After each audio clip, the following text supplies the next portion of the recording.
राधे राधे। प्रिय मित्रों, आइए सुनते हैं एक अत्यंत रोचक और प्रेरणादायक कहानी जिसका नाम है 4 रेत की ढेरी।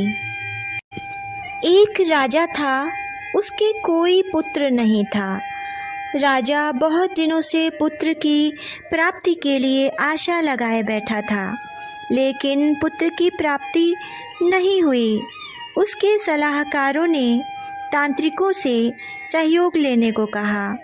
तांत्रिकों की तरफ से राजा को सुझाव मिला कि यदि किसी बच्चे की बलि दे दी जाए तो राजा को पुत्र की प्राप्ति हो सकती है। राजा ने राज्य में ढिंढोरा पिटवाया कि जो अपना बच्चा बलि चढ़ाने के लिए राजा को देगा, उसी राजा की तरफ से बहुत सारा धन दिया जाएगा। एक परिवार में कई बच्चे थे, गरीबी भी बहुत थी। एक ऐसा बच्चा भी था जो ईश्वर पर आस्था रखता था तथा संतों के सत्संग में अधिक समय देता था। राजा की मुनादी सुनकर परिवार को लगा कि क्यों ना इसे राजा को दे दिया जाए, क्योंकि ये निकम्मा है, कुछ काम धाम भी नहीं करता है और हमारे किसी काम का भी नहीं है, और इसे देने पर राजा प्रसन्न होकर हमें बहुत सारा धन देगा। ऐसा ही किया गया। बच्चा राजा को दे दिया गया। राजा ने बच्चे के बदले उस परिवार को काफ़ी धन दिया।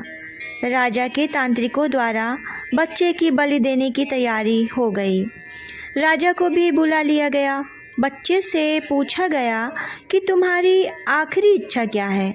ये बात राजा ने बच्चे से पूछी और तांत्रिकों ने भी पूछी।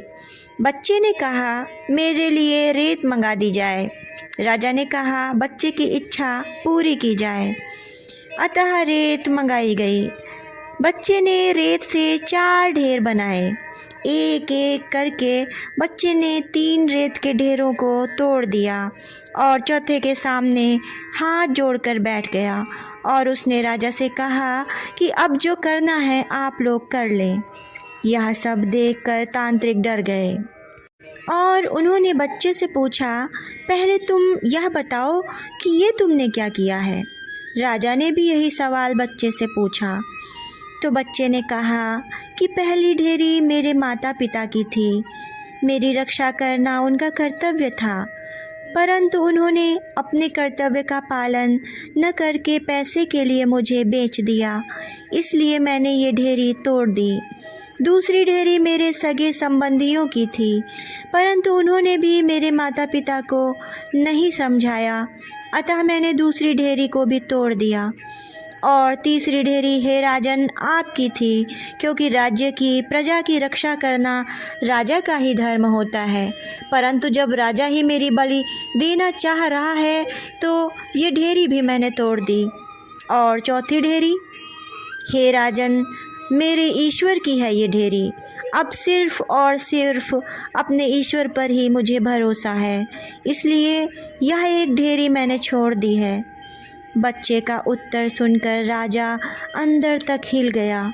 उसने सोचा कि पता नहीं बच्चे की बलि देने के पश्चात भी पुत्र की प्राप्ति होगी भी या नहीं, इसलिए क्यों ना इस बच्चे को ही अपना पुत्र बना लिया जाए। इतना समझदार और ईश्वर का भक्त बच्चा, इससे अच्छा बच्चा और कहाँ मिलेगा।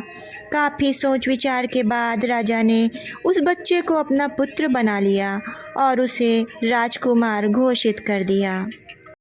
प्रिय मित्रों, जो व्यक्ति ईश्वर पर विश्वास रखते हैं उनका कोई बाल भी बांका नहीं कर सकता। यह एक अटल सत्य है। जो मनुष्य हर मुश्किल में केवल और केवल ईश्वर का ही आसरा रखते हैं, उनका कहीं से भी किसी भी प्रकार का कोई अहित नहीं हो सकता। संसार में सभी रिश्ते झूठे हैं, केवल और केवल एक प्रभु का नाम ही सत्य है। नमस्कार प्रिय मित्रों, मैं अमिता आशीष। आपको ये कहानी कैसी लगी आप अपने कमेंट के द्वारा मुझे ज़रूर बताइएगा और अधिक से अधिक लाइक और शेयर भी कीजिएगा। यदि आप मेरे चैनल पर नए हैं तो इसे सब्सक्राइब करना ना भूलें, जिससे आपको इसी प्रकार की अत्यंत रोचक और प्रेरणादायक कहानियाँ आगे भी सुनने को मिलती रहें।